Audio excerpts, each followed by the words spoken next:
Bonjour les geeks et bienvenue dans cette nouvelle aventure, ou plutôt cette annonce d'une nouvelle aventure, un JDR pour être plus précis. Il y aura comme joueur Axel qui jouera Sean Phoenix, il vous expliquera son personnage plus tard, et Matt qui jouera Nate, qui vous expliquera son personnage plus tard. Waouh, incroyable! Et moi en tant que Game Master, ou même J. C'est comme la prononciation que vous voulez. L'univers est un univers de Heroic Fantasy que vous allez finir par apprendre ses cultures, ses pays et tout ça. Et je vais aussi vous expliquer deux choses sur l'univers car sinon vous ne comprendrez rien au scénario. Déjà la magie vient des arbres en fait.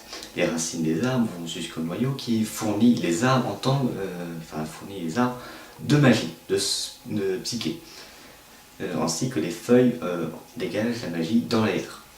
Évidemment, l'hiver, il y a moins de magie vu que les feuilles ne tombent pas comme en automne, mais là se met dans leurs branches. En fait, c'est comme un concombre, en fait, il se met dans un concombre qui est dans leur branche. Deuxièmement, les punisseurs. Vous allez certainement entendre ces noms plusieurs fois car ils apparaissent dans l'histoire de base de Nate et vous allez en voir pendant l'aventure. Les punisseurs sont des hommes, ou anciennement des hommes, recouverts d'une armure extrêmement froide faite en os humain, qui invoquent le froid comme arme principale. Ils ont été créés par les anciens dieux ou les nouveaux dieux, on ne sait pas trop, qui ont comme but de punir par William, les gens qui ont trop utilisé de la magie, ou utilisé de la magie beaucoup trop puissante pour eux. Genre si par exemple je fais une magie extrêmement puissante au double de l'apocalypse, le mec et le punisseur il va venir, il va me défoncer. Donc ce n'est pas possible. Évidemment, niveau de magie, si je peux vous mettre un niveau de difficulté, c'est genre la magie noire, c'est interdit.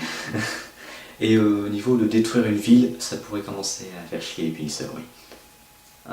Et ensuite, les règles. Les règles sont très importantes, évidemment, pour un jeu de rôle. Les règles sont très simples. Si vous avez vu le bazar du grenier, vous allez voir s'il y a quelques inspirations, même beaucoup d'inspirations.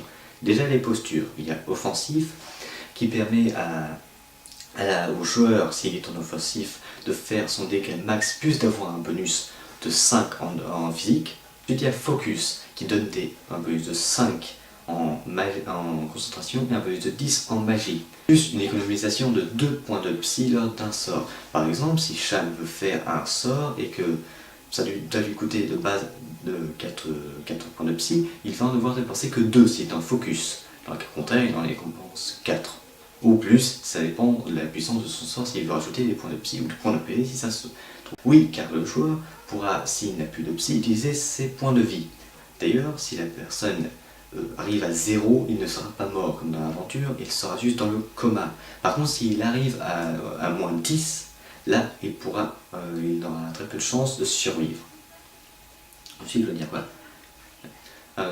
Pour revenir sur les règles, sur les postures, pardon, il y a aussi la posture défensive qui permet aux joueurs de se défendre, genre de faire une esquive ou de parer, ce qui est impossible dans notre cas à moins de user son action. Il pourra aussi également requérir d'un bonus de 10 en physique. Il y a aussi 4 capacités: physique, sociale, magie et concentration.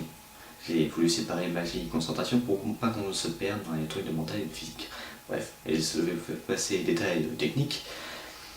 Chaque joueur a des capacités, genre de pourcentage dessus, et si vous ne connaissez pas le jeu de rôle, ce qui est assez étonnant, si le personnage a 30 en social et qu'il veut faire un jet de social, s'il fait 30 ou moins, il a réussi. S'il fait plus, il est mort. Et aussi, évidemment, pour ceux qui ne connaissent pas, les jets critiques, dont la réussite critique, qui est de 1 à 5, et l'échec critique qui est de 96 à 100. Et petite règle qui est aussi dans Aventure, il me semble, c'est que si le personnage fait une attaque et qu'il fait une réussite critique, il fait ses dégâts x2. Du coup, il lance un dé, ou alors s'il est en offensif, il fait ses dégâts x2. Voilà. Donc oui, il y a un bonus de 5 et un bonus de 10. Par exemple, Sean, si je ne me trompe pas parce que j'ai pas toutes les fiches en tête, a un bonus de 5 en dague et un bonus de 10 en esquive, ou l'inverse, je sais plus. Mais en tout cas, vous voyez à peu près le principe. C'est que chaque capacité a des bonus. Il y a également l'équipement de base ils retrouveront à chaque fois s'ils perdent quelque chose, ils le retrouveront, parce que c'est l'équipement de base, ça leur gagnera pas. Ils peuvent aussi gagner également de l'équipement en route, genre une nouvelle épée un peu mieux, un arc meilleur, bref, tous ces genres d'équipements. Il y a aussi des pouvoirs, 3 pouvoirs chacun. 4 si on active une posture que je n'ai pas voulu décrire dès le début, car je voulais vous laisser la surprise. C'est la posture en quelque sorte demi-dieu élémentaire, ça dépend de la personne. Pour Shan c'est demi-élémentaire, pour Nate c'est plutôt demi-démon. Hein.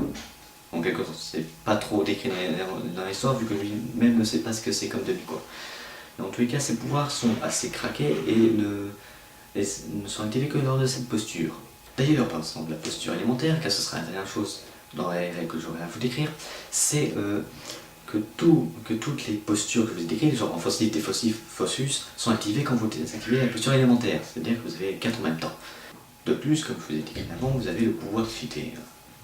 Ça, je n'ai pas besoin de vous le dire.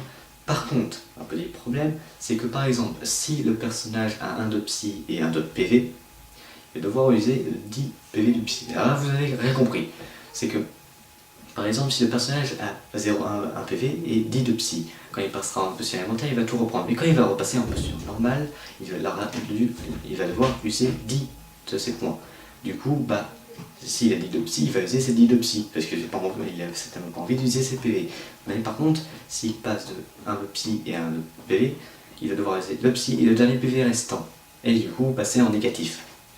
Du coup, quand il refraindra en tant qu'humain et puis en demi-élémentaire, il sera dans le mal, c'est bien le problème. Sur ce, je reprends après la description que mes camarades vont vous décrire. Le personnage que j'incarne est sur ce JDR Shal Phoenix, donc un personnage qui est passionné par les découvertes, brillant, qui est une sorte de scientifique, et il a des pouvoirs cachés qu'il a essayé de présenter à l'Académie des Mages, mais ça a un peu fait des ravages. Mon personnage était attaqué par des bandits, mais mon ancêtre fit rugir le demi-élémentaire qui était en moi, et il les tua tous. Un par un. Depuis, mon personnage utilise ses compétences de demi-élémentaire pour découvrir des choses sur le monde, pour sauver la veuve et l'orphelin, ou le éléphantin comme vous voulez.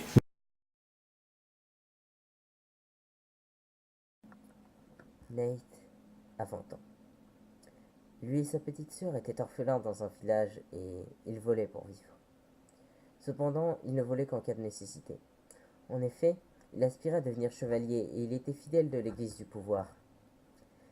Nate n'a pas de souvenir de l'attaque, à part un geste, celui du chevalier de glace qui a pointé Nate qui serrait sa sœur, meurt de peur.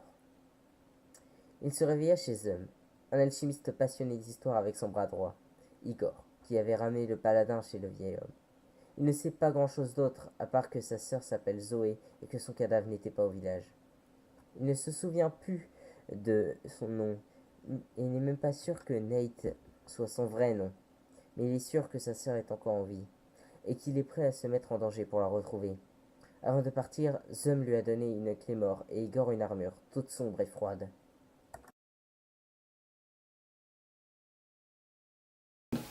Après la description plutôt, j'espère, réussite de mes camarades, je vais vous décrire dans la situation que sont les personnages. Ils ne se connaissent pas encore. Nate, après l'envahissement de son village et depuis qu'il essaie de retrouver sa sœur Zoé, a retrouvé une garde qui elle aussi a survécu, Mathilda. Cette Mathilda apparemment a un collier pouvant détecter de la magie dans les environs. Ils vont tous les deux de leur côté retrouver cette Zoé, car ils sont tous les deux assez affectueux entre eux. Et Mathilda ne trouve rien à part quelque chose. Son collier vibre bizarrement. Ce n'est pas une vibration comme toutes les autres. Il y a carrément un élémentaire de magie, un élémentaire de mana, c'est-à-dire de la magie pure, un élémentaire, qui l'appelle, genre sur Skype, sauf que là c'est un collier. Et du coup, elle appelle Nate pour aller rencontrer cet élémentaire qui apparemment veut quelque chose d'eux. Et je vous vois dans les commentaires, est-ce que ça n'est pas un piège? Non, car si je vous décris juste, si l'élémentaire voulait les tuer, il l'aurait déjà fait. Nate est ensuite sur la route d'une vieille tour, une bibliothèque avec Mathilda. Il tombe sur un champ de cadavres complètement sanguinolent, et va du coup rejoindre Mathilda, Mathilda a appelé quelqu'un, un certain Shal Phoenix, passionné de la découverte et de l'aventure. Du coup, oui, quand on lui a dit que quelqu'un avait survécu au punisseur, évidemment, ça l'excite. Sur ce, je vous laisse, et bientôt, il y aura le premier épisode du JDR. A plus, et comme on dit dans le milieu.